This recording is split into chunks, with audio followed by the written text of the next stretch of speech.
je ne vais pas retourner le couteau dans la plaie, mais il y a quand même un problème fondamental. Je suis les travaux d'Annie Casnard depuis 30 ans, et donc j'ai bien vu les chiffres changer. Et les chiffres de 2011-2012 sont effectivement, en termes de contribution à la hausse du niveau des mers, je veux dire, assez radicalement différents de ceux des publications de 2008-2009.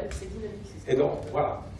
Mais ça pose quand même un problème fondamental du point de vue de la science, parce que si, soudainement, entre guillemets, dans les années 2000-2012, la contribution thermique à la hausse du niveau des mers a changé d'un facteur 2, il faut quand même qu'on en donne une explication.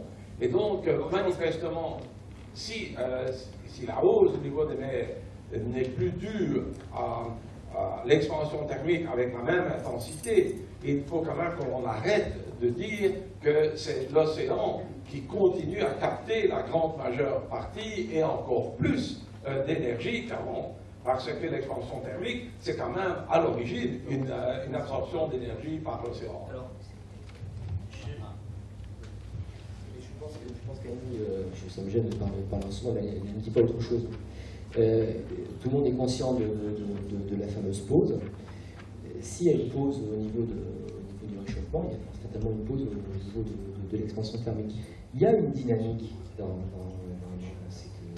contribution relative de l'expansion thermique. Et c'est justement parce qu'il y a une dynamique que les chiffres changent. Maintenant, très sincèrement, là, je n'ai pas en tête exactement soit que vous faites allusion sur les transparents précédents. Je vous propose qu'on les regarde calmement sur un coin de table. Et je pense qu'ils sont corrects. Oui, il était mis explicitement que c'était l'Antarctique et le Groenland. Donc oui. Ça, c'est 1 millimètre. Voilà. 1 millimètre de glacier. Il est plus simple de raisonner sur les millimètres et ensuite de regarder après, on peut débattre sur les proportions. Les batailles sur les proportions, c'est souvent trompeur. C'est un truc... Quand le déficit, notamment je pense au déficit dont on parle beaucoup à la radio, le déficit est passé en pourcentage quand il a passé le milliard, on est passé en pourcentage. Autant rester sur des chiffres absolus, c'est plus simple. C'est plus simple à manipuler.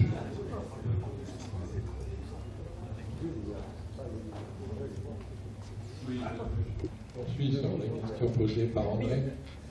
En fait, j'ai eu l'impression de voir qu'à un moment, vous aviez donné une température de la surface de l'océan, qui me semblait aussi stabilisée, hein, à peu près comme pour la température de l'air. Par contre, clairement, il y a une augmentation, vous l'avez aussi cité, de la fonte des glaces. Donc, forcément, et on a bien vu avec André que la totalité de la fonte des glaces, elle ne vient pas de l'atmosphère. Il dit 25%, donc il y a 75% qui viennent d'ailleurs. Et ils viennent de l'océan. Donc, on peut se poser la question de savoir s'il n'y a pas un phénomène équivalent entre l'océan et la fonte des glaces que ce qu'on pense voir sur l'atmosphère. C'est-à-dire disons, une compensation. En fait, l'énergie, elle vient de l'océan pour fondre trois quarts. Oui, mais c'est ce que montre le transparent en couleur là, sur le Groenland. C'est bien l'hypothèse avancée pour expliquer l'accélération de la fonte du Groenland. C'est bien l'apport d'énergie par les courants marins sur le littoral groenlandais. Dans quel cas, c'est bien la chaleur de l'océan qui accélère la fonte des glaces continentales. Et ça, c'est une dynamique qui transporte des calories d'un endroit à l'autre, mais qui ne change pas nécessairement le bilan total. Non, ça ne change pas le bilan total. Dans un de vos transparents tout à l'heure, vous avez pas... Oui, dans un de vos transparents, vous avez parlé qu'à la dernière déglaciation, le niveau des mers avait monté il y a 20 000 ans, d'environ 40 mm par an. Il y a 14 000 ans. Oui, il y a 14 000 ans. Mais vous n'avez pas dit pendant combien de temps ça avait duré? 3-4 siècles. 3-4 siècles. D'accord. 3-4 siècles. On est sur des phénomènes. L'explication n'est pas garantie. Une des explications avancées le plus souvent, c'est les bulles. C'est des histoires de vidange de lacs formés par des bouchons glaciaires. D'accord. Parce que. Oui. Parce que les 130 mètres ne pouvaient durer que... Les 130 mètres de hauteur du niveau des mers ne pouvaient durer que pendant 5 à 3 000 ans, à ce rythme-là.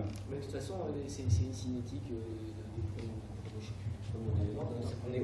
c'est une cinétique proportionnelle à la quantité de glace qu'il y a à fond. Donc, moins il y a de glace, on va pouvoir contribuer. On n'est plus sur les mêmes volumes, on n'est pas en même quantité de glace pour garder le maximum de glacier.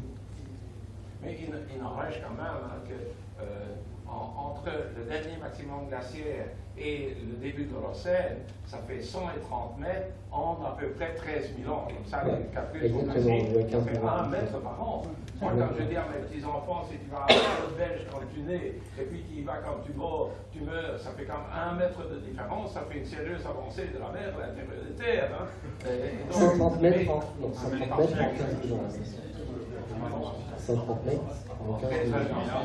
Ça fait 130 000 mm divisé par 13 000, ça fait 100 mm par an. Ça fait, ah oui, ça reste énorme.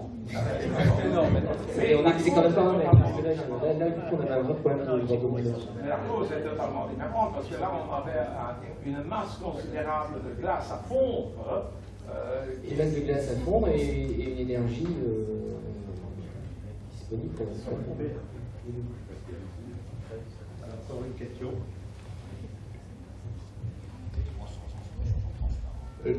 Justement, il y a une région du monde, c'est la Baltique, où le soulagement du continent par la déglaciation compense par endroits exactement la montée du niveau des mers. Donc en choisissant soit le fond du golfe de Bothnie, soit la côte baltique sud, de Pologne, on peut trouver des régions, des côtes immuables, c'est-à-dire qui sont un équilibre de deux phénomènes antagonistes et de même intensité. Mais là, vous faites allusion à un phénomène dont je n'ai pas parlé, mais qui est la réponse du manteau de surface. Il y a un rebond, post-glaciaire.